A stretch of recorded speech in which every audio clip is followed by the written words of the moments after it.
Hi అండి. ఎలా ఉన్నారు? మీకు హోటల్ స్టైల్‌లో మా అమ్మ చేసే అల్లం చట్నీ ఎలా చేయాలో తెలియకపోతే చూసేయండి. ఈ అల్లం చట్నీ దోసలోకి, ఇడ్లీలోకి చాలా బాగుంటుంది.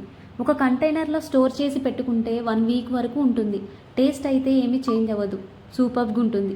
టిఫిన్స్‌లోకి చట్నీలన్నీ తిని బోర్ కొట్టి ఉంటే ఈ అల్లం చట్నీ ట్రై చేయండి.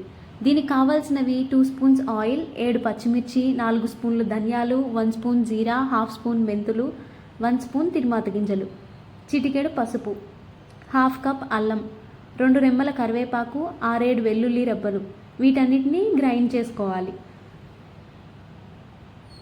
నానబెట్టిన చింతపండు 1 కప్పు, హాఫ్ కప్ బెల్లం, 1 స్పూన్ సాల్ట్ వేసుకొని మళ్ళీ గ్రైండ్ చేసుకోవాలి.